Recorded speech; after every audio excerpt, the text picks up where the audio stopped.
Any how by hook और crook we have to fight this.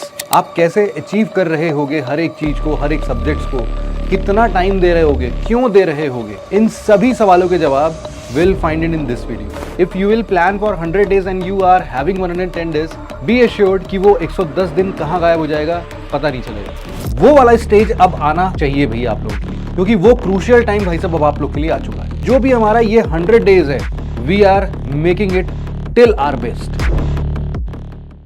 Hello my dear future officers, क्या हाल चाल है भाई। प्रीलिम्स के I think just approximately 100 days बाकी हैं and we know it for sure कि हमें इससे ज़्यादा दिन मिलने भी नहीं वाले हैं। और एनी हाउ बाय हुक और crook we have to fight this stage, जिससे कि हम इस बार के प्रीलिम्स एग्जामिनेशन को क्लियर कर सकें। अपना अल्टीमेट एम वही है, यूपीएससी 2025 का prelims examination. Anyhow we have to crack it, but the problem is कि there are multiple problems that we are facing. उन सबसे रिलेटेड आज हम एक ऐसी वीडियो पर बात करेंगे जो कि ना आप यूं समझ लो कि ये 100 डेज आपके कैसे दिख रहे होंगे, आप कैसे अचीव कर रहे होगे हर एक चीज को, हर एक सब्जेक्ट्स को, कितना टाइम दे रहे होगे, क्यों दे रहे होगे, इन सभी सवालों के जवाब will find it in this video. तो अब क्या करना है हमें, बहुत ही सिंपल सा फंडा है अपना। यू नो इट कि आप यहां पर खड़े हो and any how with in this 100 days आपको भाई साहब एग्जाम सेंटर पर पहुंच जाना है 25 मई को। और इसमें अप्रोक्सीमेटली मैं हर बार 100 डेज क्यों बोल रहा हूं, क्योंकि आगे पीछे थोड़ा बहुत आप लोग कैलकुलेट कर लेना। I am taking it as 100 days. क्यों? क्योंकि यार 100 डेज प्लान करके चलोगे ना तो एक्स्ट्रा 10 12 15 दिन जो भी मिलते हैं अपने को, या मिलते हैं नहीं मिलते हैं कुछ पता नहीं चलता, बहुत कुछ हो सकता है। मतलब कभी भी ना बिल्कुल नेक टू नेक प्लानिंग कभी नहीं करनी चाहिए, क्योंकि यार देखो ह्यूमन एफिशिएंसी इज नॉट 100%, आप सबको पता है। If you will plan for 100 days and you are having 110 days, be assured कि वो 110 दिन कहां गायब हो जाएगा पता नहीं चलेगा। इसीलिए if you are planning for 110 days, it means that you have to achieve each and everything with 100% efficiency, which is not at all possible for any human being. So the conclusion is we have to shrink our timeline in the beginning itself, so that even if we miss the target by 1 or 2 or 3 or 5 days, definitely we will track the same thing in the limited time period. हम उसी हिसाब से ना हमारा mindset ही वैसा का वैसा develop हो जाता है कि यार अपने पास 100 ही दिन बचे हैं and we have to do it anyhow. वो वाला स्टेज अब आना चाहिए भैया आप लोगों के लिए, क्योंकि वो क्रूशियल टाइम भाई साहब अब आप लोग के लिए आ चुका है। अब मुद्दा क्या है इसमें हम बात करते हैं। सबसे पहले how to walk this difficult path.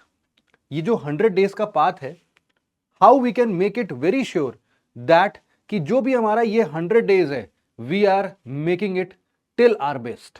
हमारा बेस्ट है क्या, आखिर डिफाइन कैसे करें हम इसे, क्या क्या करना जरूरी है, इन सभी बातों पर जरा हम लोग एक बार गौर करते हैं। So I have divided your 100 days into 3 different compartments, या फिर मैं यूं बोलूं कि इसको 3 सेट्स ऑफ रिविजन्स में मैंने इसको डिवाइड कर रखा है। ये 3 सेट रिवीजन के जरूरी हैं क्या? देखो, the person who is going for the very first time, उनके लिए तो शायद जरूरी है। Those who are old school, उनको हम बोल सकते हैं कि यार तुम्हारा 2 रिवीजन में भी काम चल जाएगा, और उस केस में आप अकॉर्डिंगली अपने इस आखिरी के 10 दिन को इन दोनों में डिवाइड करके देख सकते हैं। इसमें आप 5-6 दिन बढ़ा देना, इसमें 3-4 दिन बढ़ा देना। Now you will and up in counting कि सर आपने शुरुआत में तो 100 डेज लिखा है, दैट इज वेरी गुड, लेकिन जब मैं यहां पर काउंट कर रहा हूं इट इज लाइक 90 डेज। आपका सीसैट वीक है क्या? भैया मेरा सीसैट वीक नहीं है, because again I am taking 10 days as the miscellaneous. Because कई बार ना हम लोग जिस हिसाब से चीजों को आंकते हैं, प्रैक्टिकली वैसा होता नहीं है, नहीं होगा। मतलब देखो, बहुत सारे अटेम्प्ट दे दिए हैं यार, क्लियर भी किया है और पता है इन सब चीजों में कैसे काम होता है। तो ऑलवेज रिमेंबर कि जो भी हम प्लान कर रहे हो वो कभी भी आइडियल सिचुएशन में नहीं होना चाहिए। Always take error margin with you. अगर एरर मार्जिन नहीं होगा ना तो भाई साहब आखिरी टाइम पर ऐसी हालत खराब होती है ना, फिर वही लगता है कि यार काश 10 दिन और मिल जाते, 5 दिन और मिल जाते तो इस बार प्रीलिम्स क्रैक कर देता। Don't wait for that situation to come, act accordingly, अभी से करो। ये 90 दिन का ही प्लान है इनफैक्ट आपका। ये 10 दिन मैंने अगेन मिसलेनियस में डाल दिया है, हालांकि इस 10 दिन के भी टास्क मैंने आपको देना है, बट आपको कैसे इन 50, 30 और 10 दिन में अपने रिविजन्स को रिफाइन करना है, लेट्स टॉक अबाउट इट। अगर प्रीलिम्स की बात करते हैं तो we have these 11 subjects which are must for this prelims. अब यहां पर जब भी मैं करंट अफेयर की बात कर रहा हूं, ऑलवेज कंसीडर कि ये जो करंट अफेयर है इसमें मैंने already international relations plus governmental schemes जो कि सोसाइटी का पार्ट है, ये सारी चीजें यहां पर करंट अफेयर्स के अंदर ही इंक्लूडेड है। फिर हमारे पास ये polity, economy, geography, ancient, medieval, modern, art and culture, science and tech, environment and education, उसके अलावा आपका CSAT the most important thing, और आपका करंट अफेयर। ये कुछ 11 सब्जेक्ट्स हैं जो कि इनको पढ़ना जरूरी है अगर हम प्रीलिम्स की बात करते हैं। लेकिन द प्रॉब्लम इज कि सर अब आपने 50 दिन, 30 दिन और 10 दिन दिए हैं, how we are going to make it? It is nearly impossible for us to complete these things in 50 days. All these things in 50 days is not at all possible. Possible तो नहीं है देखो, बट मैंने जैसे पहले बोला कि कैसे भी करके अपने को पढ़ना है, और वो कैसे पढ़ना है वो मैं आपको बताने जा रहा हूं। डोंट वरी अबाउट इट, बस मेहनत करने के लिए तैयार रहो। देखो ओवरऑल मैं आपके सामने ना एक ऐसा टेबल प्रेजेंट कर रहा हूं जो कि आपके प्रीलिम्स एग्जाम्स के क्वेश्चंस सब्जेक्ट वाइज एक बेसिक क्लासिफिकेशन में देता है।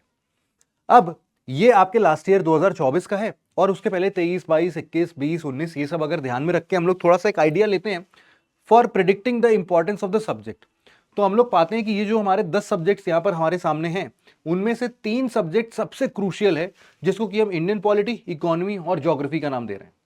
ये 3 ऐसे इंपॉर्टेंट सब्जेक्ट्स हैं जिससे सबसे ज्यादा चंक ऑफ क्वेश्चंस आते हैं।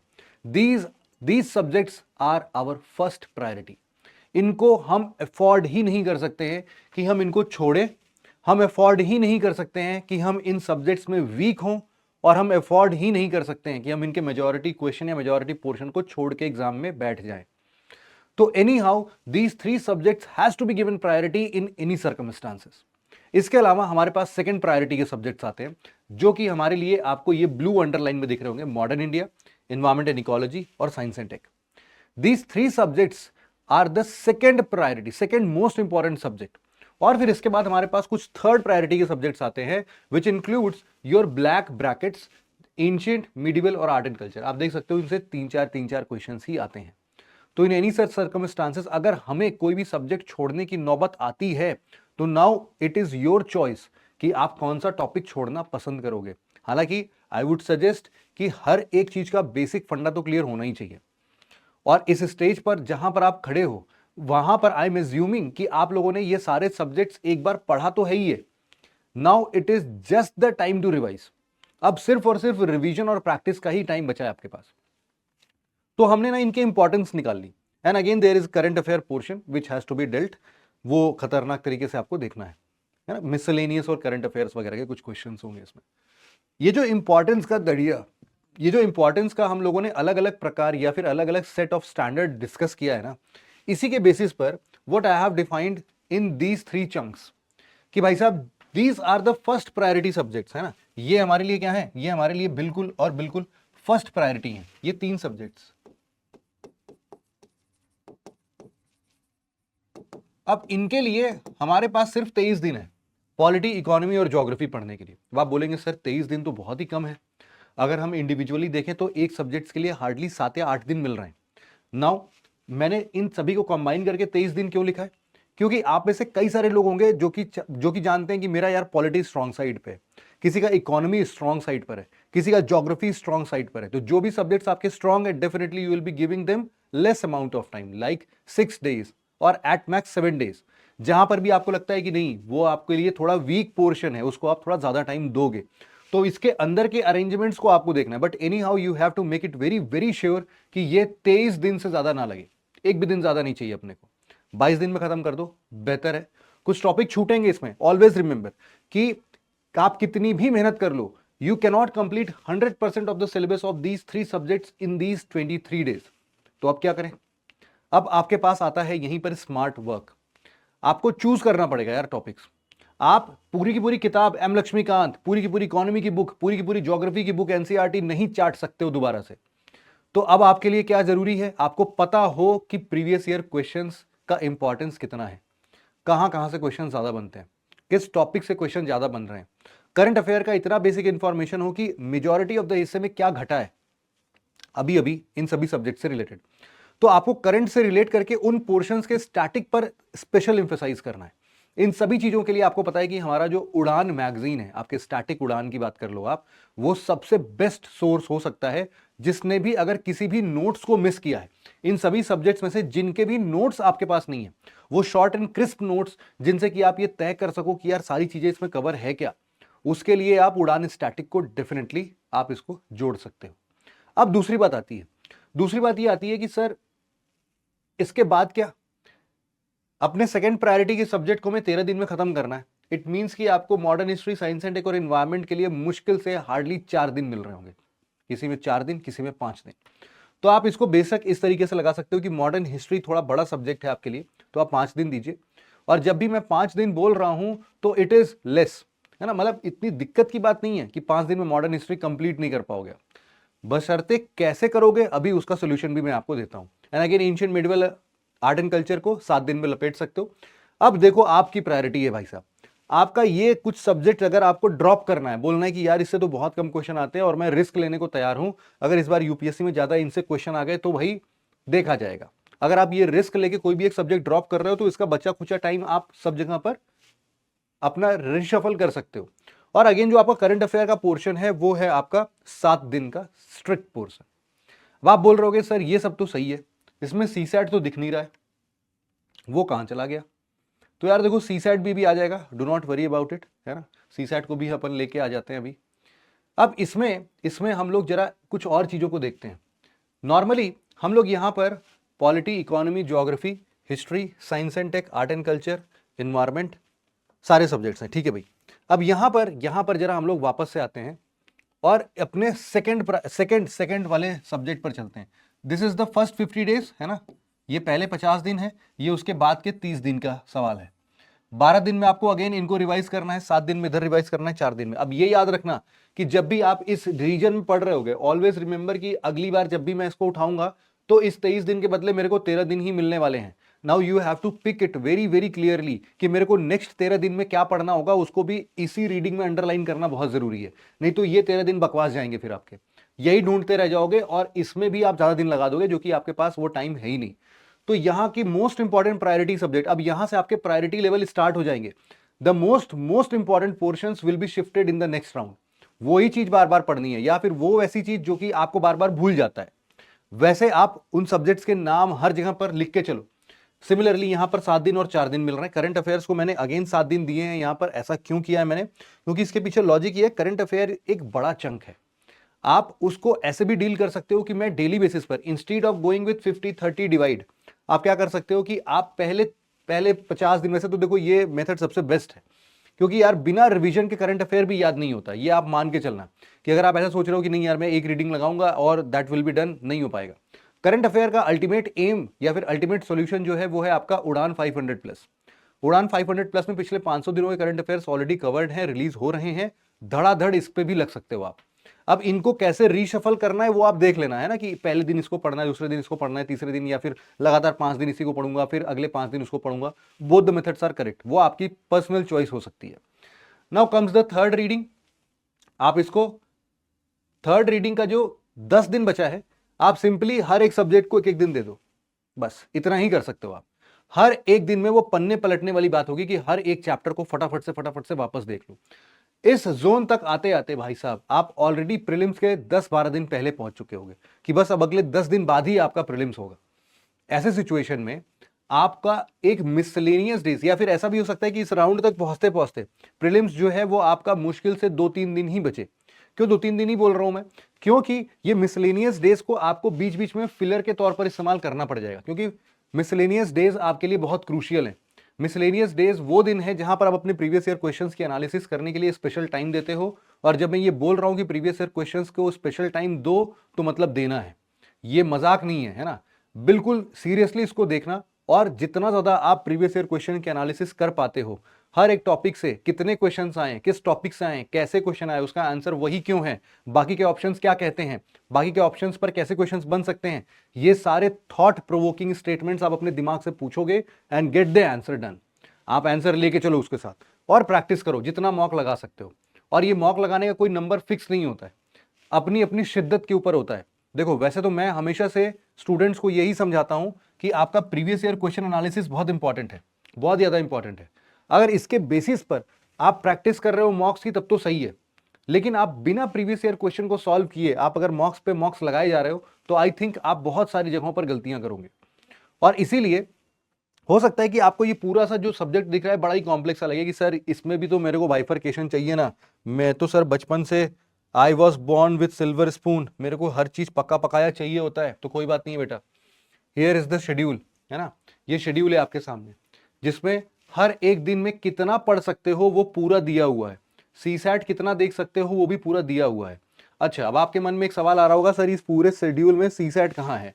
देखो सीसैट का फंडा कैसे आएगा वो मैं बता देता हूं। ये वाला पीडीएफ की लिंक तो मैं आपके डिस्क्रिप्शन में डाल दूंगा, तो आप वहां से भी इंडिविजुअल टॉपिक्स, इसको इसमें और फायदा क्या मिलेगा, अगर आप रिगरस प्रीलिम्स प्रैक्टिस अपना जो एक बैच चल रहा है अगर इसके साथ जुड़ना चाहते हो तो ठीक है, अगर नहीं भी जुड़ना चाहते हो तो एटलीस्ट आप इन सभी टॉपिक्स को तो ध्यान में रखो कि भाई साहब जियोमॉर्फोलॉजी पढ़ा लेकिन उसमें से आपने लैंडफॉर्म पढ़ना ही भूल गया, तो वो बात नहीं होनी चाहिए, है ना। अब इन सभी चीजों के लिए एक खतरनाक सा मुद्दा ये है कि आप चाहो तो इनके लेक्चर्स भी देख सकते हो, इसको ज्वाइन करके आपका रिवीजन और तगड़े तरीके से हो सकता है। और इसके साथ साथ यार देखो सीसैट वगैरह के भी सब कुछ मिल ही रहे हैं, और साथ में आप वो भी देख सकते हो यार, एक अपना टेस्ट सीरीज है ना, वो भी आप चाहो तो ज्वाइन कर सकते हो, it depends upon your choice. लेकिन यहां पर अब आपका ये वाला मुद्दा तो पूरा क्लियर हो गया कि आखिरकार शेड्यूल करना कैसे। अब आते हैं हम इंडिविजुअल डे पर कि how your individual day will look like. देखना यहां पर मैं हमेशा से ये मान के चल रहा हूं कि आप कभी भी 11 से 12 के बीच में सो जाओगे और 7 बजे उठोगे। देखो यार, अपने माइंड को जब आप बहुत पढ़ते हो तो आप जब तक अपने दिमाग को 7-8 घंटे की अच्छी स्लीप नहीं देते हो तब तक आप मान के चलो कि आपका अगला दिन प्रोडक्टिव नहीं होगा। आप ऐसा बहुत मुश्किल ही कर पाओगे लंबे टाइम तक कि आप 4 घंटे 5 घंटे सो रहे हो और वापस पूरे दिन भर पढ़ रहे हो। फिजिबल नहीं है, 2-4 दिन अच्छा जाएगा बट उसके बाद आपका माइंड का जो कैपेसिटी है वो कम होना शुरू हो जाएगा। तो हमेशा ध्यान रखना कि this is not at all possible. ये बात क्लियर है। अब जरा दूसरी चीज समझो, यहां पर आपको सुबह सुबह जब 7 बजे आप उठ रहे हो तो you are already waking up with a well defined plan जो कि आपने पिछले रात में ही बना के सोए थे आप। वैसे तो आपने मोटा मोटा प्लान बना रखा है बट जो बेसिक माइन्यूट प्लान है, कल कितने चैप्टर्स पढ़ने अपने को, ये सारी प्लानिंग आप रात में सोते टाइम करोगे। और वो भी कब करोगे, अभी इस डे के एंड में पता चल जाएगा। पहली रीडिंग जो है वो आपकी 7 से 9:30 के बीच में होती है, और ये सबसे ज्यादा इफेक्टिव प्लेस है जहां पर आप अपने सबसे डिफिकल्ट टॉपिक्स को पढ़ सकते हो, क्योंकि इस पर्टिकुलर टाइम जोन पर आपका ब्रेन इज हाइपर एक्टिव। आराम से उसको भी 8 घंटे की नींद मिली है, 7 घंटे की नींद मिली है, और उसके बाद वो बिल्कुल अपने रिफ्रेश स्टेट में है। आप उसको जैसे ढालोगे वो वैसे ढलेगा। अपने बेस्ट पॉसिबल वे में यूटिलाइज कर लो। जो सबसे डिफिकल्ट लगता है या जो सबसे बड़ा टास्क लगता है आपको पूरे दिन का, कोशिश करो कि वो इस 2.5 घंटे में फिट हो जाए। इसके बाद क्या है, आप उठो, थोड़ा सा अपना ब्रेकफास्ट करो यार बढ़िया, और 1 घंटे का गैप लो, कोई दिक्कत नहीं है ना। फिर 10:30 से 1 बजे फिर बैठो, अगला 2.5 घंटे का स्लॉट है। ये सुबह वाला स्लॉट इतना बड़ा लगता नहीं है, ये जल्दी खत्म हो जाता है, बट ये वाला स्लॉट थोड़ा ज्यादा लंबा लगता है क्योंकि थोड़ा दिन निकल चुका होता है उस टाइम तक। 10:30 से 1 बजे तक आप स्लॉट दे रहे हो, इसमें फिर से पढ़ रहे हो, और 1 बजे तक आते आते आप 5 घंटे की पढ़ाई ऑलरेडी कर चुके हो। और आगे बढ़ते हैं, 1 से 2 आप वापस से ब्रेक लेते हो, खाना वाना खाओ बढ़िया से बिल्कुल। 2 से 4 आपका कुछ ना कुछ प्रैक्टिस सेशन हो सकता है। ये प्रैक्टिस सेशन क्यों होता है, क्योंकि देखो जब भी आप खाना वाना खा लेते हो तो आपको वैसे ही नींद आती है। तो now you have to make your brain work anyhow. इस सिचुएशन में अगर आप अपने ब्रेन को इंडिकेशंस देते हो कि मेरे को ये क्वेश्चन लगाना है, ये क्वेश्चन लगाना है, ये क्वेश्चन लगाना है, तो ब्रेन आपका जबरदस्ती उस पर काम करता है, और उस काम करने के प्रोसेस में थोड़ी देर के बाद में ये अपने आप इस प्रैक्टिस सेशन में आ जाएगा। वैसे भी 2 से 4 का जो आपका टाइमिंग है वो भी कोइंसाइड हो रहा है आपके प्रीलिम्स और मेंस एग्जाम के टाइमिंग से। तो एनी हाउ आपको अपने आप को इस आदत में ढालना है कि 2 से 4 बजे तक, क्योंकि पहला शिफ्ट का एग्जाम हो जाता है, प्रॉब्लम दूसरे शिफ्ट में आती है हमेशा। दूसरे शिफ्ट की आदत बनाना बहुत जरूरी है, तो इसीलिए 2 से 4 is always for practice, some questions, previous year question analysis, something like that.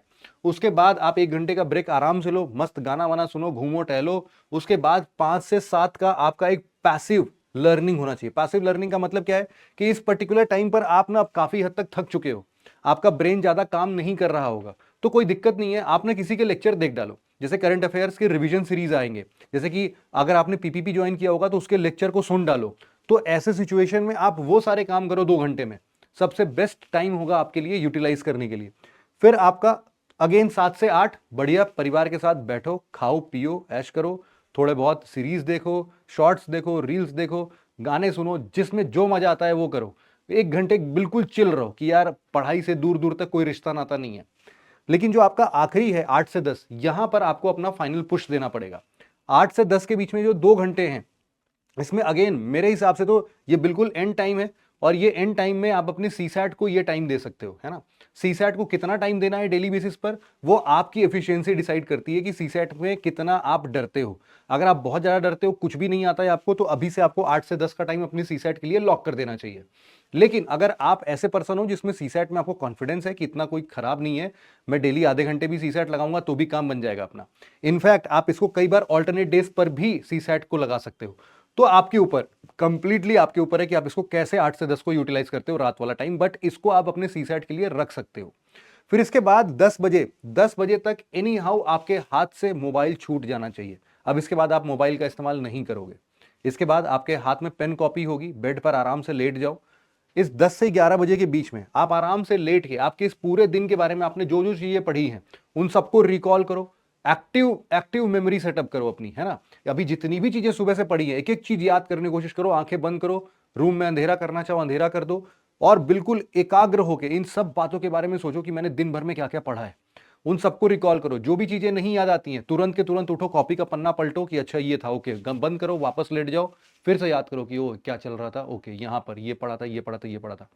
ये सारी चीजें करते करते आपको इसी में थोड़ा सा टाइम अपने नेक्स्ट डे के प्लानिंग के लिए भी देना है। ये जो 10 से 11 का टाइमिंग है, आप कोशिश करो कि 11 बजे के बाद, या फिर कैसे भी आप कर सकते हो कि 7-8 घंटे आपको सोना है। देखो 11 का 11:30 भी हो गया तो भी कोई दिक्कत की बात नहीं है। तो 11:30 तक एनी हाउ आप अगले दिन में क्या क्या चीजें करनी है उसको प्रॉपर तरीके से लिस्ट आउट करो।